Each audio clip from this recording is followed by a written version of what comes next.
Welcome to the Rainbow Bull with Tim Volk from T. Volk and Company Consulting. In this podcast, Tim, a proud member of the LGBTQ community, discusses a range of topics around the 5 capitals of a flourishing family: human, intellectual, social, spiritual, and financial capital.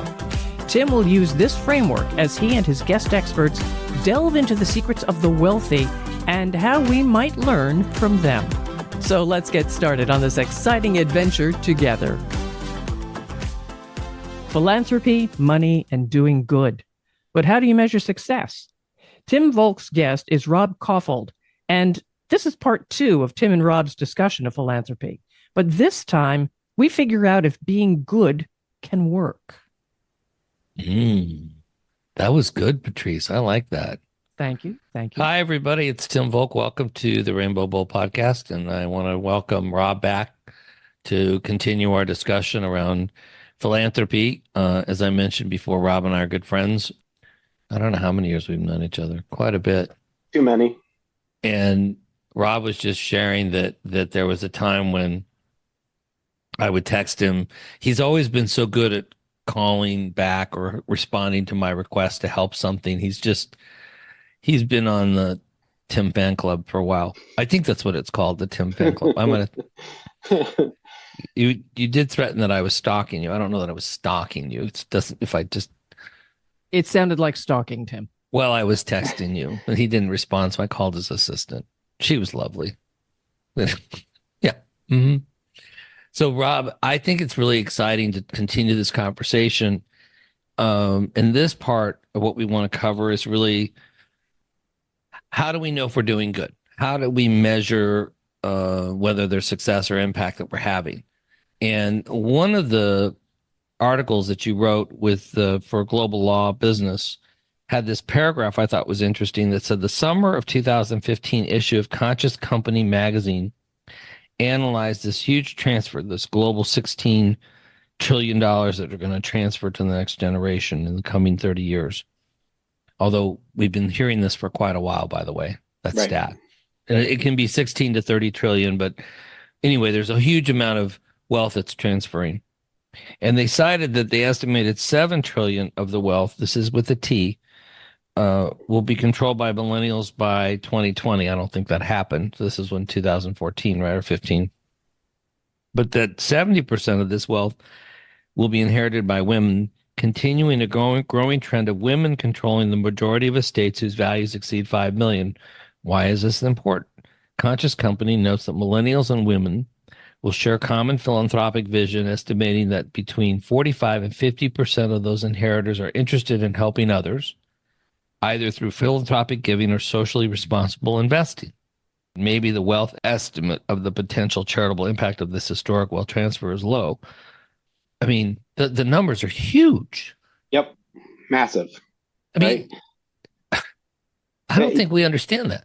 And the transfer is something, Paul Shervis is the one out of Boston College who's done the research on that work. And there's different degrees of accuracy that's kind of unfolded over the last, since that article was written.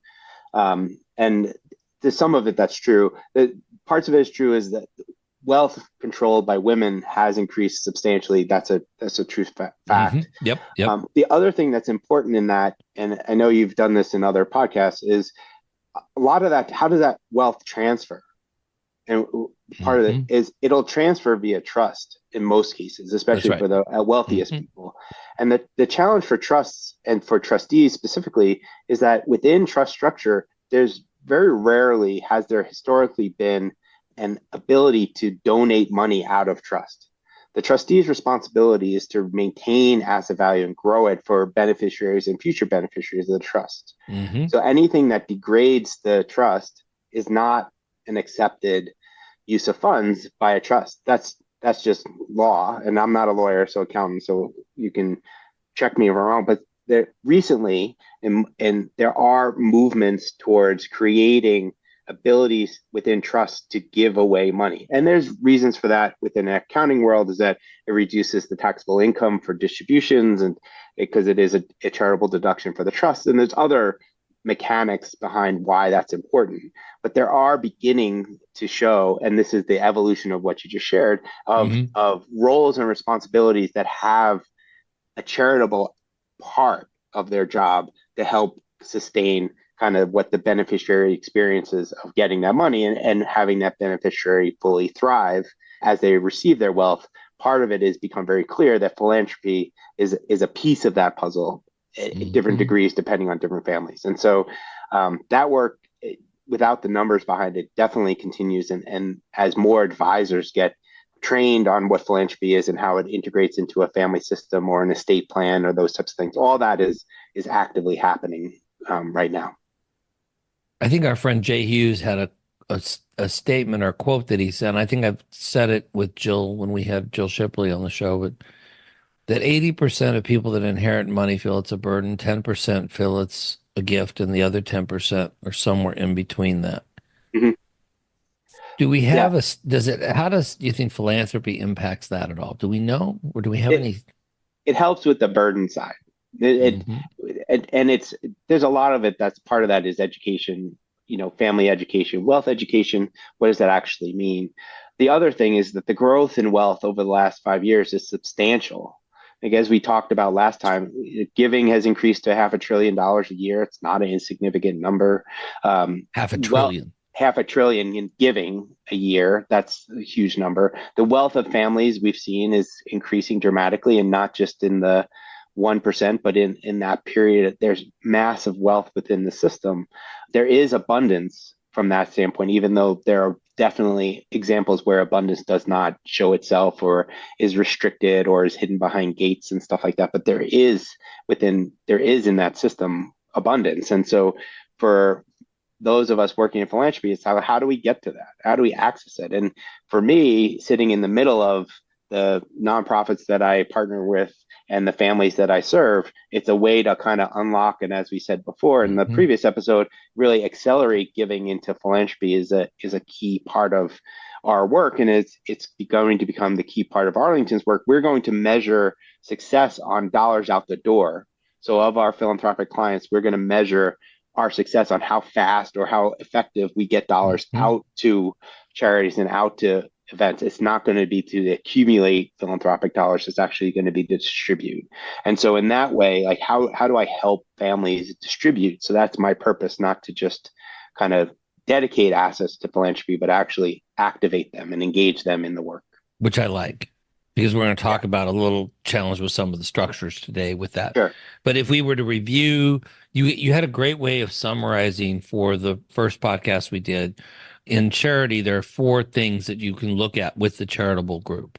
Yep. So this is from CHIP's High Impact Learning Academy. It's called the 4 plays. And so the 4 distinct areas is supporting direct services. So in your community, services that should be sustained and continue. The second is growing capacity, growth, scaling, that type of stuff, second part. The third is research and innovation, understanding if your intervention is working, if who it's working for, who it's not, and where it could be improved, or if it's a new innovation, where it could get started. And the fifth is policy and advocacy work, is how do you eventually connect your philanthropic effort to public dollars that can then balance out the revenue for a nonprofit between its philanthropic giving and its public support. Perfect. And then we talk about the 5 capitals, and that's yours and my part of our learning with our mentors with Jay is the 5 capitals. And how does this fit within the 5 capitals? So this is all of the 5 capitals within. So this is the extra, my view, that this is the external realization of your 5 capitals. So as you build spiritual capital, human capital, intellectual and social capital, supported by your financial capital, the outward vision of that work, it can be your philanthropic work. And so your philanthropy should be the reflection of your capitals. So the impact and the impact and the strengthening of your capitals as well is it should be a contributor to the strengthening of your capitals and the realization of your capitals out in the world. So are there any common characteristics among families that embrace philanthropy? That's a good question. I know that's sort of, Yeah. Let me think about that one. I like the idea that there are probably, I think the empathy, Mhm. that ability to have empathy beyond themselves Sure. is probably the most common, right? Yeah, I think I would start with that one is like something grips you to do philanthropy, whether it's your empathy, a crisis moment, something happens in your community that's devastating that needs to be addressed, that you have the resources to address, like something grabs you and brings you into philanthropy. I think that's an empathy. That's what you're referring to. That's empathy. Is like I'm It's a a human. catalyst. It's like the Yeah, catalyst. exactly. I'm a human in a system that I want to thrive. Something happens, brings me into it, or I see something that I can't stand exists and I do something about it. So there's just some kind of empathy. But for families specifically, the other thing I would add is that families are super charged problem solvers. That's what Yep. they do. That's how they created their wealth. That's how they, created lasting legacies with their families. They're pretty important problem solvers or interesting Right. problem solvers. And that passion to solve a problem drives a lot of like, well, how can I bring resources to this? And what does financial support look like? But or is it connection to my congressman who I have a direct relationship with because I fund them? Like, so what is it that actually is going to help in that moment? And how do I problem solve an issue? I had a great friend here in Denver who's a foundation individual donor, super incredibly generous, and was working with a food pantry. We talked a little bit in the last one, Mm-hmm. and he walked into one of their main store warehouses, and he said, "Well, where are the refrigerators?" And they're like, "Oh, we can't afford the refrigerators. We just kind of process and we get it out as fast as we can, and we go from there." And he goes, "Oh, okay, that's ridiculous." And then in the next week, 2 industrial-sized refrigerators showed up in their warehouse, so they could actually preserve food for long periods of time.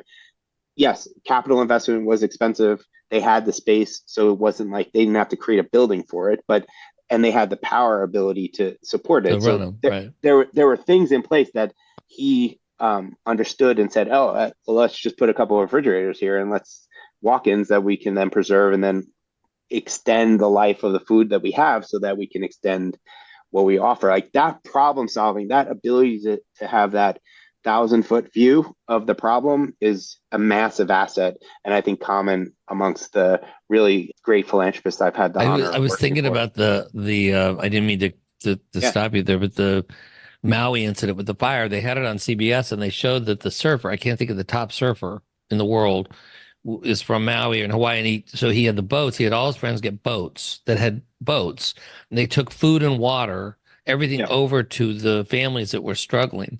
yep, Now what he's done is he's raised the awareness so much because so many families can't afford to rebuild. right, So now he's got the Congress and the state involved to try and private equity to try and help preserve the right, families, some of the families that can stay there and rebuild their homes, right, because so many people want to come in and commercialize all this space, which were residences and neighborhoods, but that is what sort of made up the community. right. And he used his celebrity, and we've seen that before. But I mean, I just thought it was.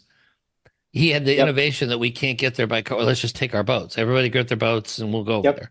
yep, And exactly. he had surf stuff. And I mean, it was just so clever. But there you go. There's your perfect example, right? So there's your social capital that you've built over time. So go connect to Hmm. your capital that you're deploying for your philanthropic purpose. Your external view of your social capital is the ability to engage that group, that they would drop everything and move their boats. Of course they would, but that doesn't happen overnight, right? If he didn't have those relationships or that community or that social capital that he's developed, and he's calling strangers, many still, in that case, specifically Maui, many would still have engaged as well. It's that devastating of an event, but it's not always going to get that same level of support Yeah. because he had social capital and he was a respected member of the community and he was an empathetic person and he had developed those relationships. He could deploy his social capital for a philanthropic purpose, which will Patrice, continue for just years. thank God we have this great producer, Patrice Sikora, everybody, and she keeps us on track. But it's surf legend Archie Kalipa. How do I you think it's pronounce it? Kalipa. I'm not sure how you pronounce it, but it's Kalipa. Yeah. It's a perfect example of something innovative, impromptu in many ways, Uh-huh. because it was urgent to an issue. Sure. So let's talk about impact and scale. Yep. What do you want us to think about? How do you want to frame this? So, as a executive director of a private foundation, I was asked all the time, how do I measure our success? And all the time, I would say, I don't really know. I love that. Because it's different. And I always struggled with it. And so I'm happy to share what I've learned along the way and ways we've done it. And one of the things to acknowledge is that one of the things is building trust with organizations was always key to everything. Impact, scale, everything. Is can you build a relationship with the people you're working with so they can trust you to share their biggest issues, challenges, problems that they need help solving, or do they hide them from you because you will think less of them because they haven't solved it?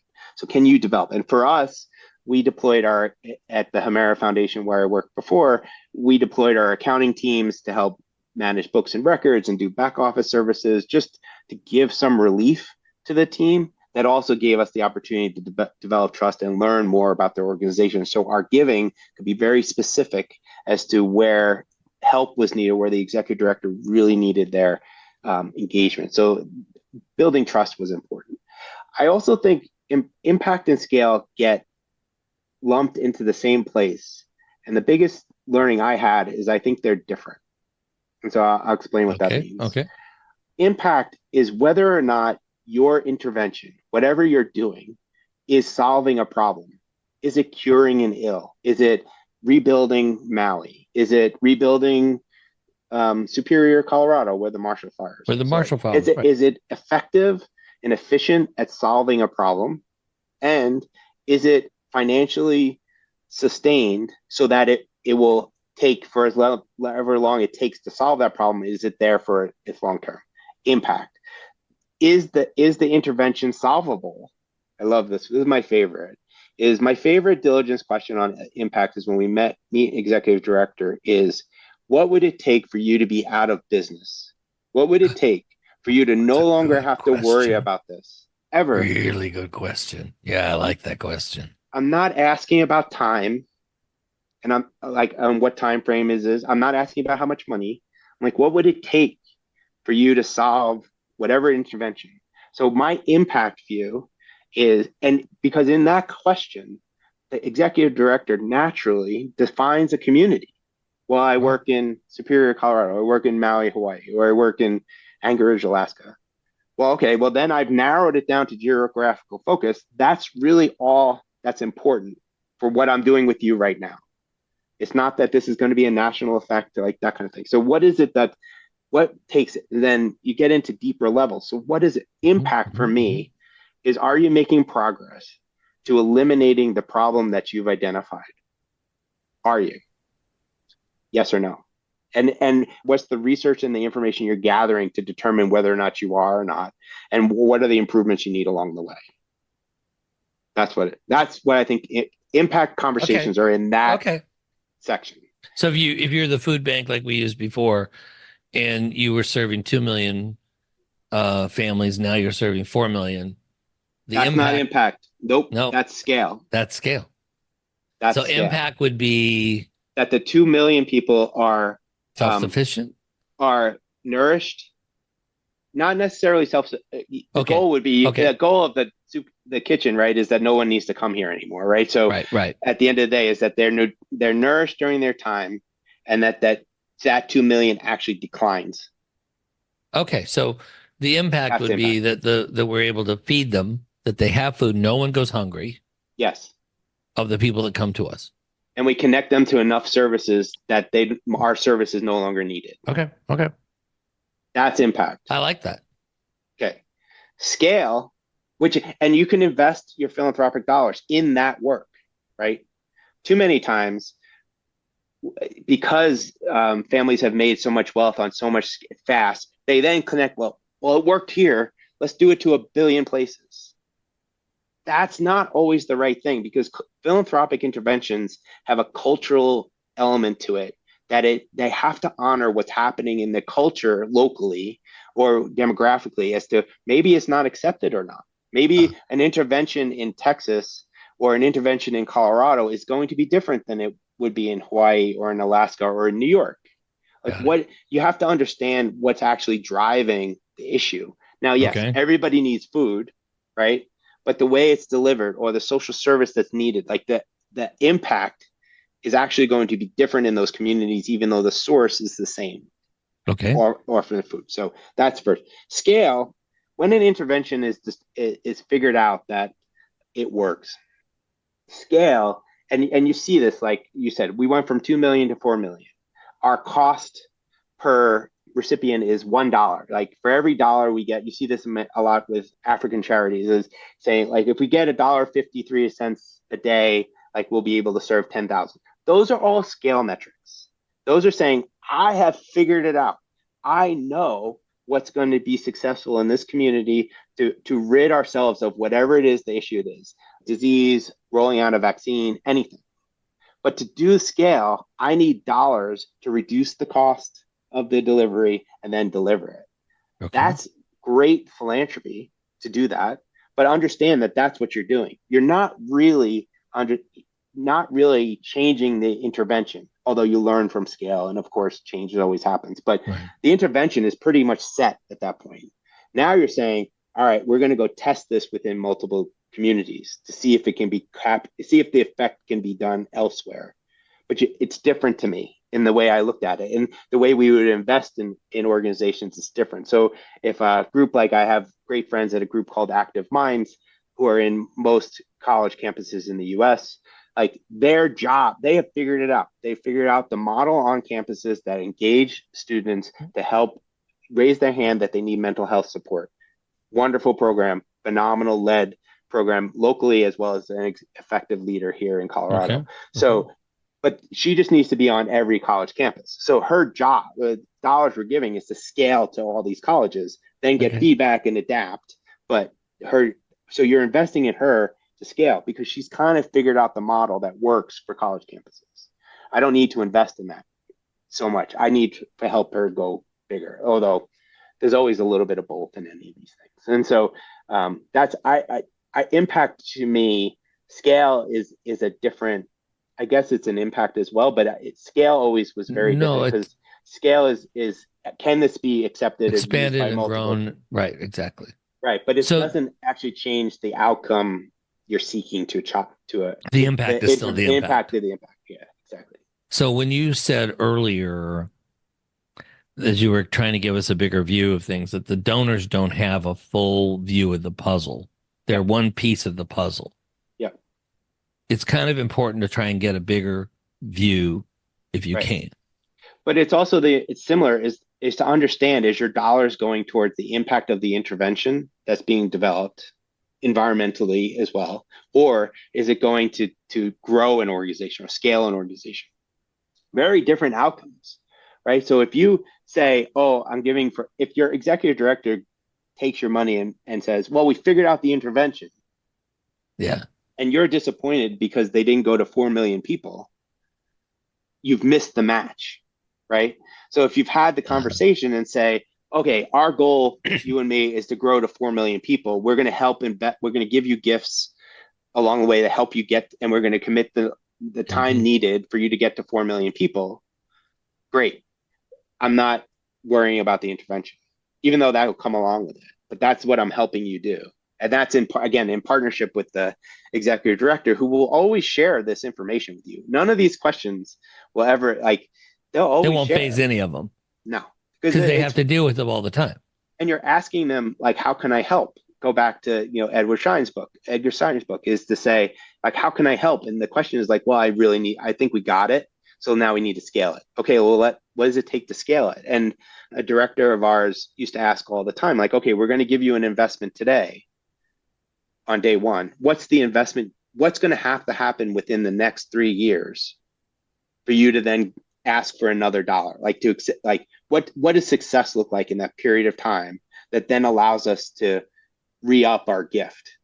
And what has to happen today to start that process? And can we invest in that today?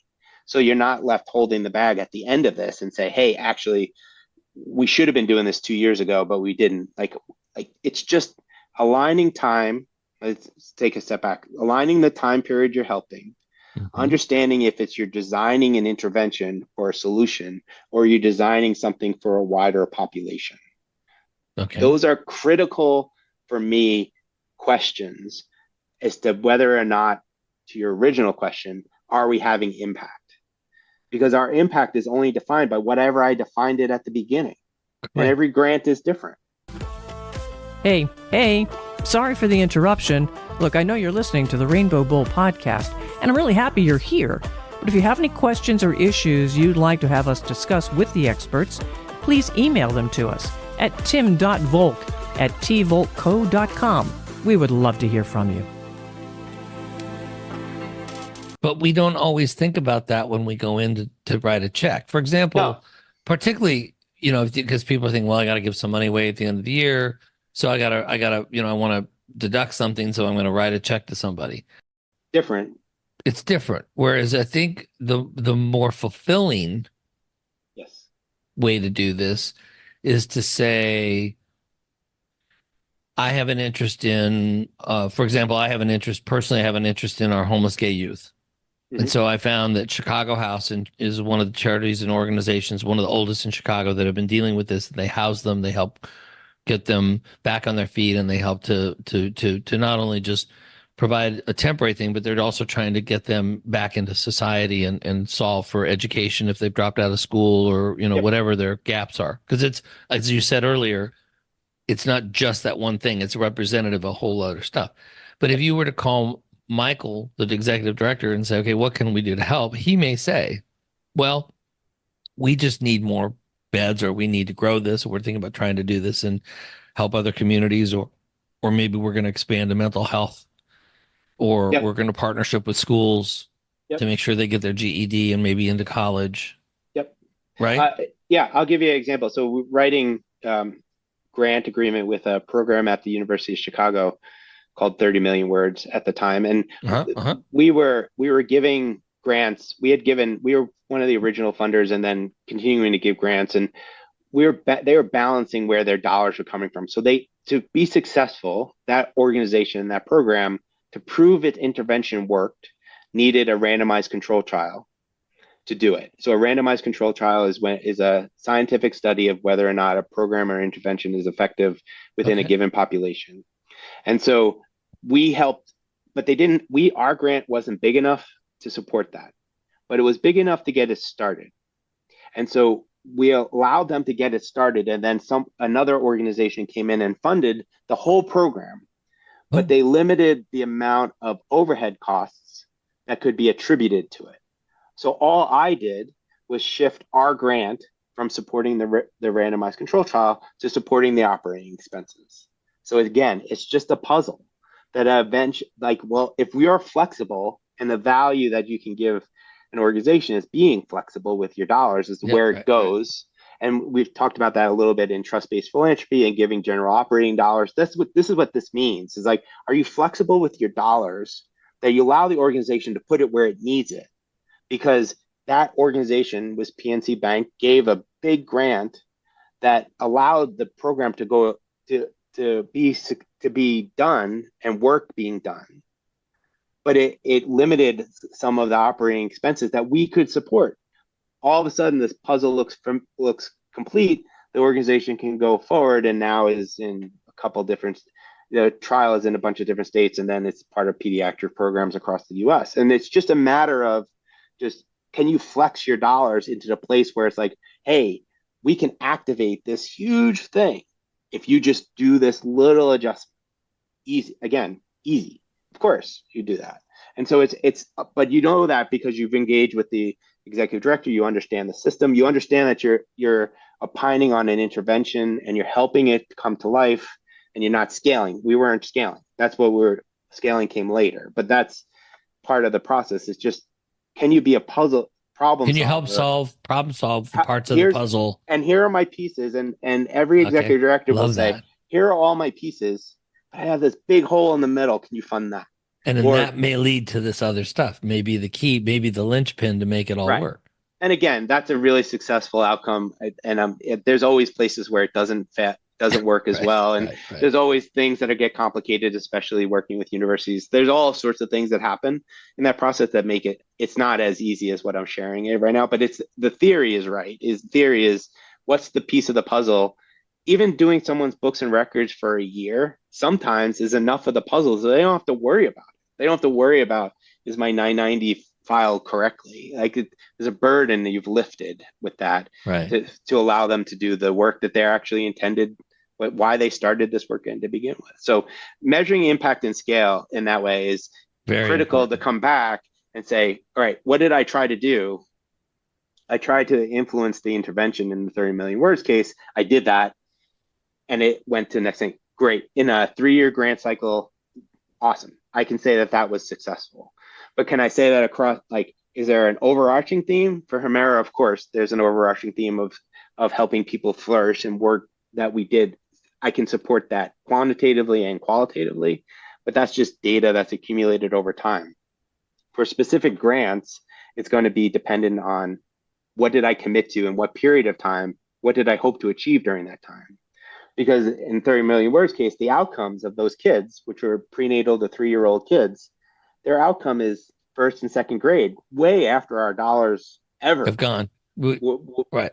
Can't get them back at that point. So measuring, preschool readiness and third grade reading scores for our grant, it's nice, but it's not actually the impact. The impact is that the intervention was able to go to the next stage. Many years ago, I was part of Children's Hospital, University of Illinois Advisory Board. A friend of ours, Dr. Usha Raj, was brought in, helped to create the Children's Hospital portion of University of Illinois. And what I learned is that they were doing, 65 to 70% of our patients were of need. Mm-hmm. And they were rolling out all of this program outreach to what I would call the more impoverished part of our city, to help get these kids immunized and in for regular checks. Mm-hmm. And what I learned in this process was that, one, the children have no rights, they have no voice. Right. So it's very important that we give them a voice. And that was the passion of Usha. So this was her true passion.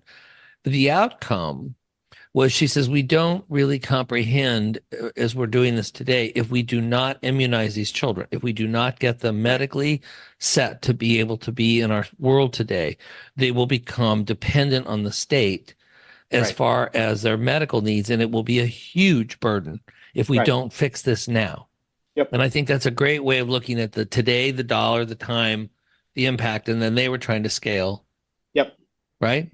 It's the same as the James Heckman equation at the University of Chicago of investing in early childhood education and early childhood interventions, development, eliminates social service needs after high school. It's one of those tried and true. It's been tested a million times. It's generally correct. I mean, there's obviously exceptions, always exceptions to the rule, but the Heckman equation has driven a lot of philanthropy. And so, the work that Harvard's done on the space at Center Developing Child, all those, they're amazing work that has, in essence, the goal is to create sustained and sustainable people that don't need social services, and that saves money. And that saves money long term. Again, you're impact. Go back to original, and you're just contributing to a system of support that you're in for a period of time. It always comes back to that. And again, why I love this is that you can always circle it back into this. Where am I going to be most effective in the system of support in this moment of time? And does it connect to things that I'm passionate about? And then can I move it forward from there? One of the charitable groups that I've gotten involved with is called the Legacy Project. And what we've recognized is that the LGBTQ community is not doing a good job of getting legacy gifts from our community to support. There's a little over 200 non-profitable charitable organizations that serve the community across the country. Yep. And so the Horizons Foundation out of San Francisco is trying to work with the charities to help them understand what they can do, because so many of them aren't prepared prepared to handle legacy gifts, right? Sure.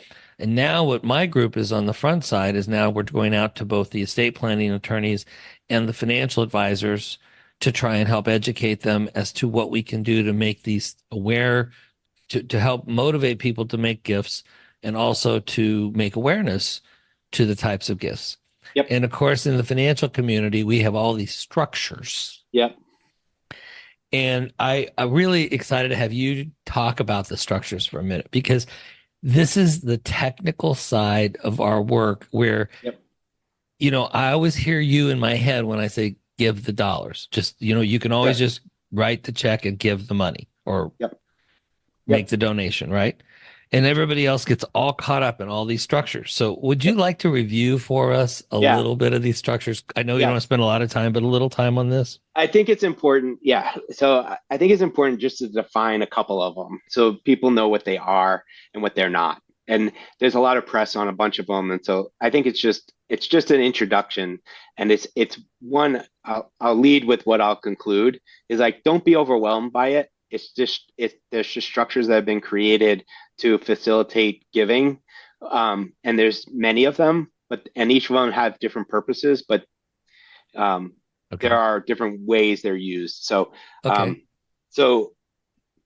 just start and then you can. So a donor advised fund, right? Most popular thing that's in the world today.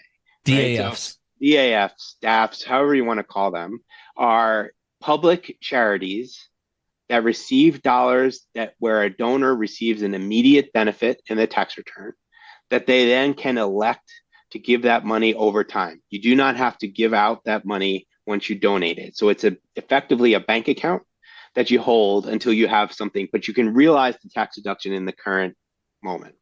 There are new DAF rules being considered at this point, but they won't affect this part of it. It really will affect investment advisors and how they get paid is the new rules that are out there or being proposed. So just for an example, how big the donor advised funds have been around since the 1900s, and we're part of community foundations, specifically the New York Community Trust that was created in 1919 or 1912 donor advised funds have been around forever. Why they become popular is that the banks have picked them up as charitable tools. So every bank most banks have created a charitable entity separate from its charter that hold donor advised funds. The biggest being Fidelity Charitable.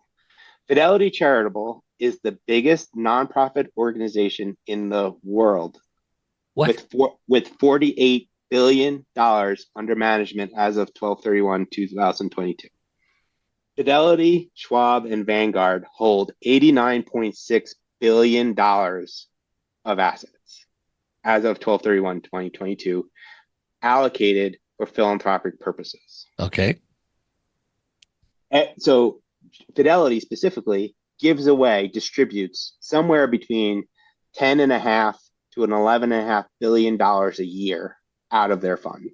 Okay. Right. So what's come to this world is donor advised funds have become such a big deal because they're an easy, accessible resource to give your charitable dollars where you don't have to worry about it.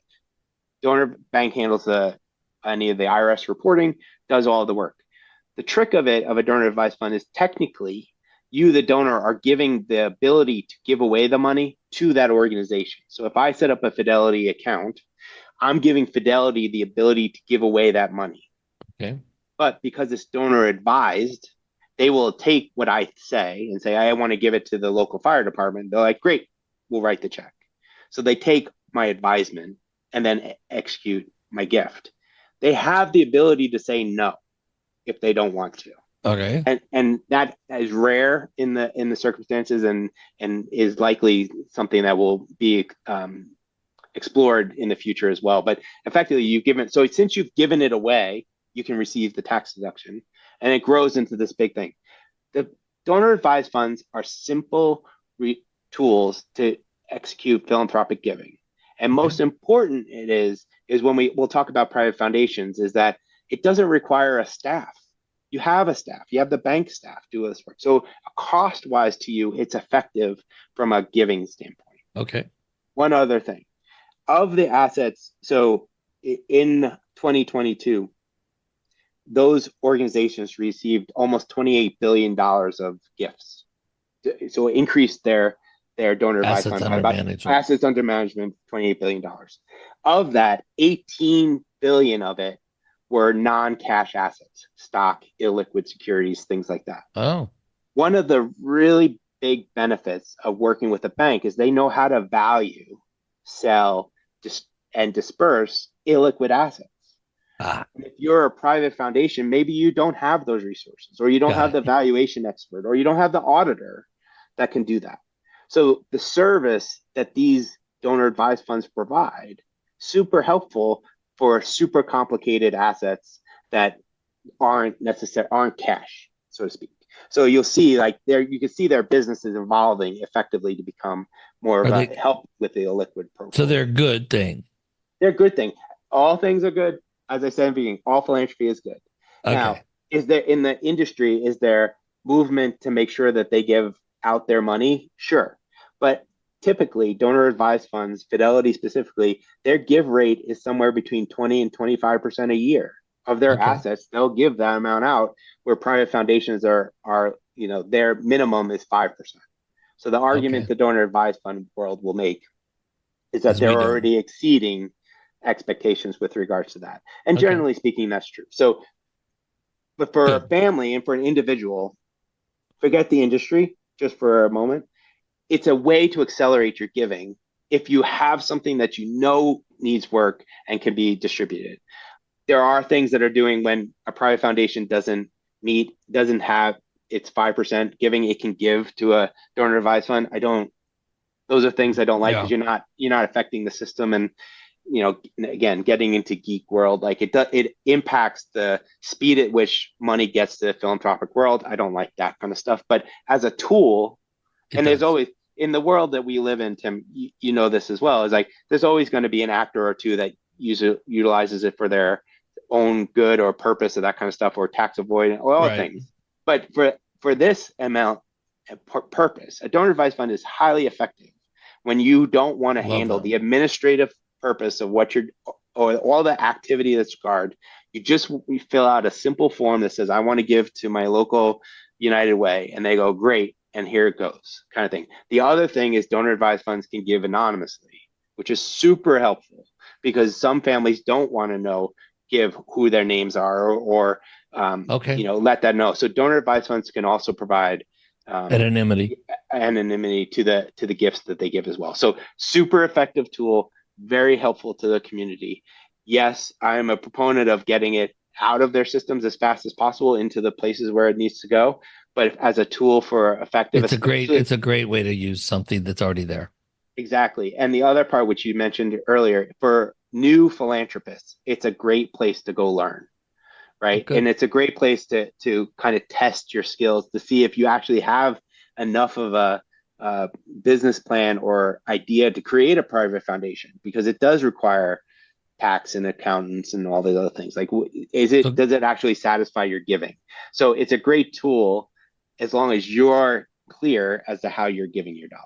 How does it compare to a private foundation, the next on the list? Private foundation would be a separate organization created for the benefit of individuals to give away dollars. And so private foundations are created all the time when a family has a liquidation event, or as a result of a death or divorce. There are times where a charitable entity is created, and most of the time that's a private foundation. Private foundations require a board of directors to help make decisions. It requires the annual filing of a 990, which is an IRS tax form, and it has administrative burden. So there is cost to be able to set up. It has to file a setup document with the IRS, which is called a 1023, which isn't the easiest document to complete. So there is labor involved in creating it. You also are employing people to do the administration, to write the checks, to manage the impact measures, to research grants. You're not leveraging the resources at other places. And so it's really when you have it on your own. People have asked me in this one, what's the right size for a that's private exactly foundation? what I was going to ask. Yep. I don't know if there is a right size. Is there a minimum? There isn't a minimum, right? But I think in the old days, before donor advised funds, anybody would create a private foundation to do this. Donor advised funds can probably handle the couple, hundreds of thousands, 50,000, 100,000. Those are great places for donor advised funds. So you're not degrading the assets by expense in that way. For things that are millions in that, private foundations can make sense, especially if you know what you want to do.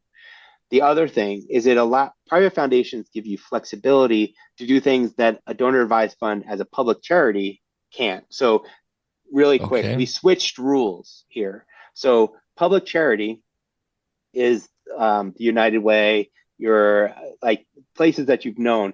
You're now in private foundation rules. So there's rules about distributions. There's rules about earnings and fees that all generate taxes if you do them wrong, right? So public charity isn't subject to those rules. Private foundations are. So you need to Got it. understand that kind of structure and make sure you know what you're doing. A Public lot more charities, administration. A lot more administration. And you absolutely. burden the expense on. Right. But Okay. in our case, when you build administration, it should provide flexibility, right? So Yeah. donor advised fund will not allow you to give to an individual, right? Because it's against the policy and from a public charity. But Okay.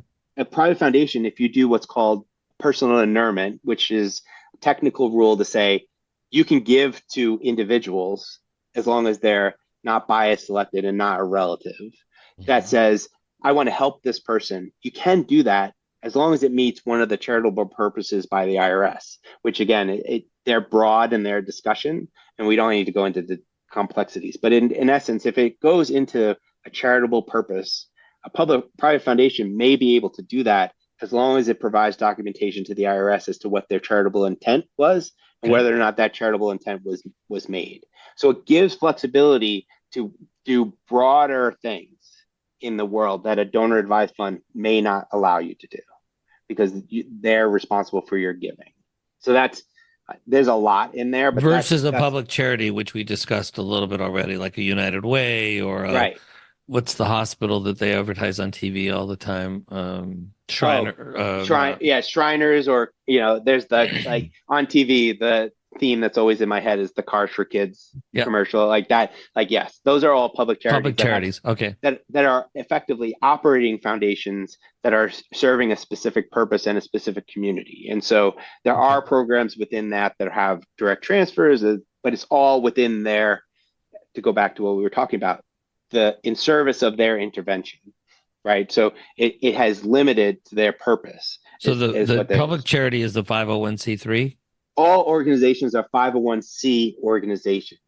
Then there's all bunch of designations between that. Most common is 501c3. Three, Within right. 501c3, a public charity and a private foundation both are captured within that designation. And then there's different rules within that as well. IRS, Got it. the, Okay. the rules are not, the rules are complicated. Um, and this is part of why we're doing this, is that this can be intimidating and overwhelming at the point, and that it can prevent you from actually engaging in the work. And I'm trying to demystify it a little bit and try You not to be are. too complicated from That's the fine. standpoint of saying, if you have an idea of what you want to do, you can make the decision that a donor advised fund or a private foundation would be more effective. And the public charity, which is what we discovered, then a community foundation. I Yeah. know there's a thing called like the Chicago Community Trust, or Mm-hmm. what is that? So a community foundation is a localized organization whose purpose is to support its community, specific its community. So Okay. Chicago Community Trust, Boulder Community Foundation out here are meant to serve programs within their geographic boundary. They can have donor advised funds within them that actually Oh, are supporting things like out here, the Boulder Community Foundation was a great supporter of the Marshall fires and creating fires. So you can have a donor advised fund within that, but it also is dedicated to community kind of affiliated. Whenever I work with a new family and they want to help in their local communities, I 100% of the time call the community foundation to see if there's a program that already exists. A oh. little bit that we said already is a lot of this work is been done before. A lot of work in philanthropy has already been done So before. rather than recreate the wheel, you recommend everybody reach out and make sure it's not already there that you can just help to fund.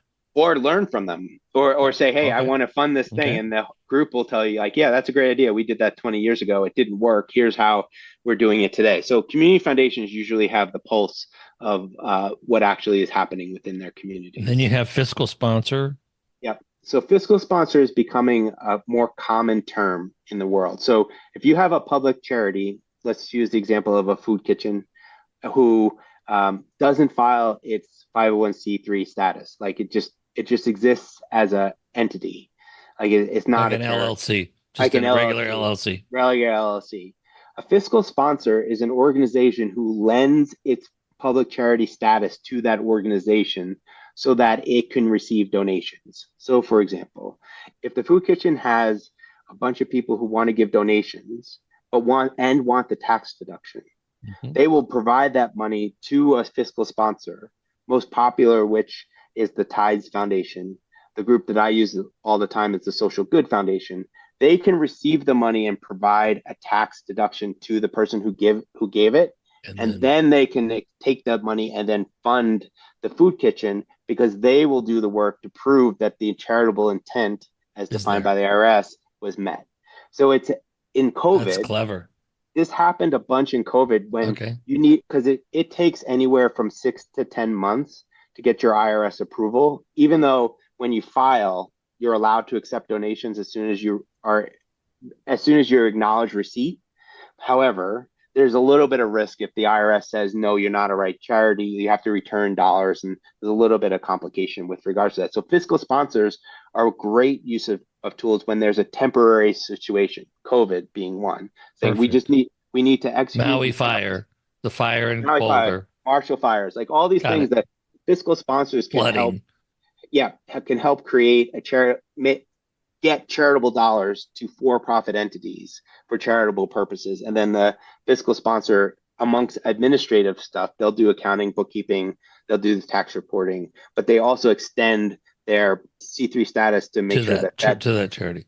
Yeah, so it's a way for for-profit entities to get charitable dollars to meet a charitable purpose. The next would be charitable trust on your list. That's a pretty complicated. Is there a simpler way to explain a charitable trust? Yeah, the simple charitable trust gets into the trust and estate rules, but I only want to highlight two that are ones you'd hear is the charitable lead trust and the charitable remainder trust.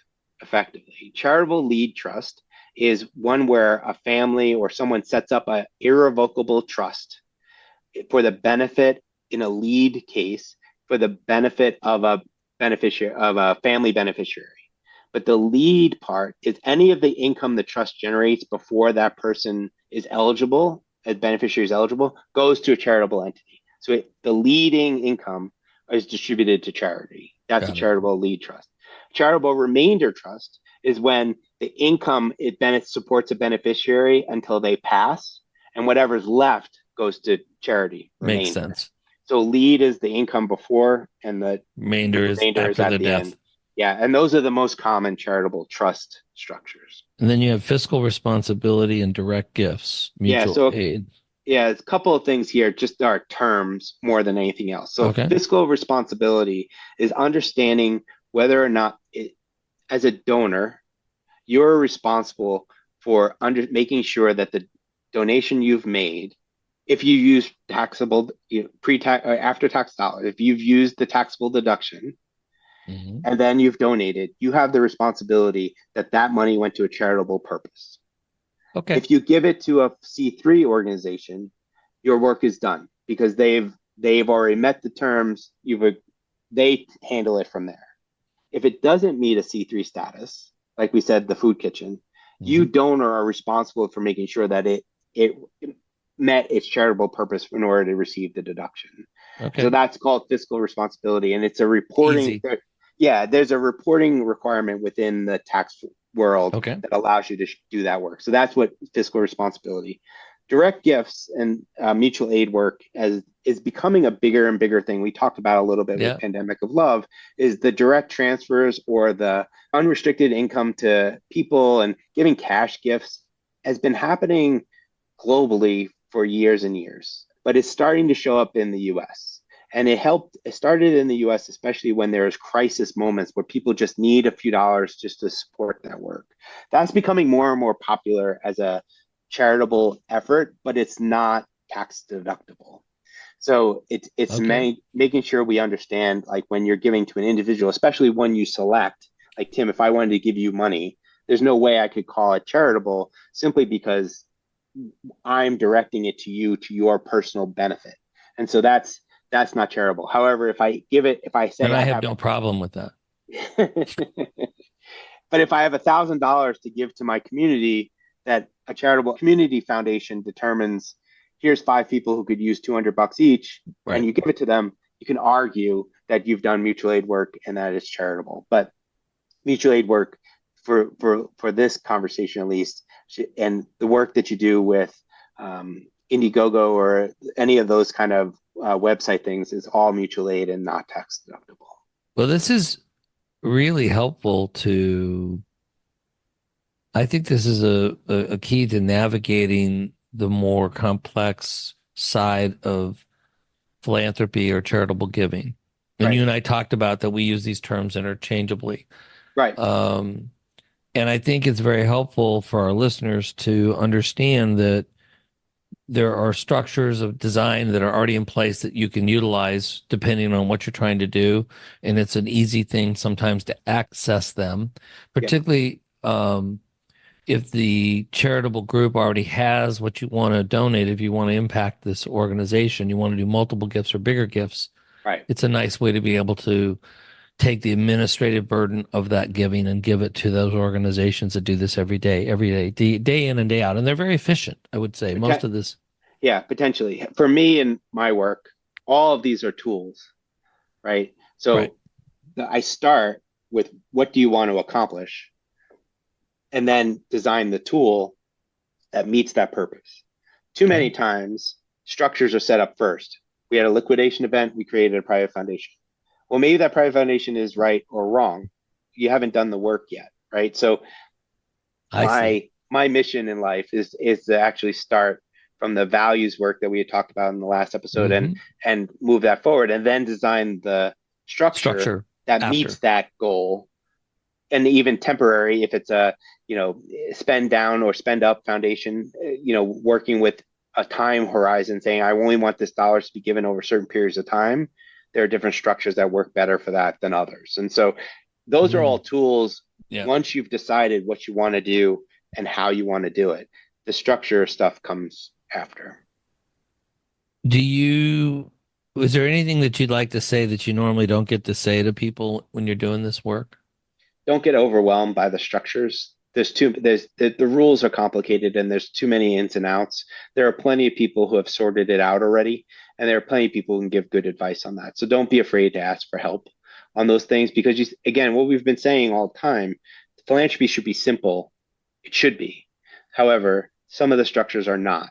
And so you can rely on people out there. And again, we've given my contact information as well. I'm happy to talk through those things too. It's just ask for help. And help is more effective when you know what you want to do. I think it's been a real pleasure to have you on the show, Rob, because it's been, for me personally, and you and I both have a passion for giving and helping others. And I really encourage everybody that's listening, if you are not involved with charitable giving or philanthropy, find a passion, find a way to help others. It's going to give you the warmest feeling. And remember, I think Rob has reminded me many times that the charitable groups that we're working with, these people don't get paid a lot of money. They're short on staff. They're overwhelmed with need.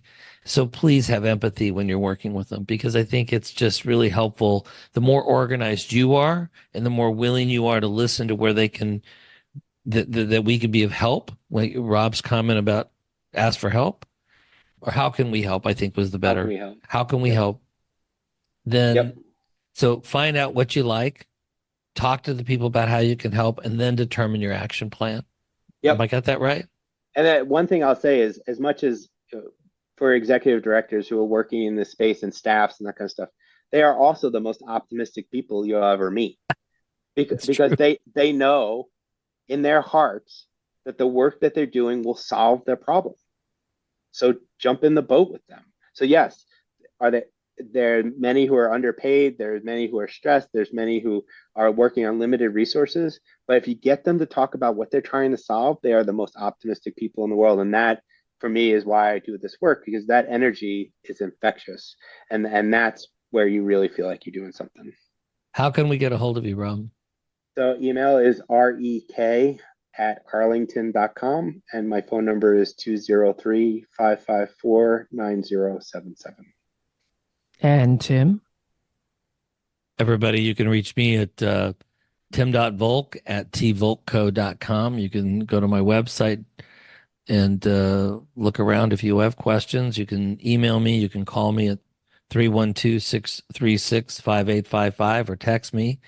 And I'm happy to network with you. Rob and I have an extensive network that we're willing to share if we could be of any help in the work. Patrice, any thoughts you have? My thoughts were, I'm going to give them right now. Follow, like this podcast, but also share and talk about the parts you can play in philanthropy. Thanks for being with us. Thank you for listening to the Rainbow Bull Podcast. Visit our website at www.tvolco.com or give us a call at 312-636-5855. And don't forget to click the follow button to be notified when new episodes become available. The information covered and posted represents the views and opinions of the guest and does not necessarily represent the views or opinions of T. Volk and Company Consulting. The content has been made available for informational and educational purposes only. The content is not intended to be a substitute for professional investing advice. Always seek the advice of your financial advisor or other qualified financial service provider with any questions you may have regarding your investment planning.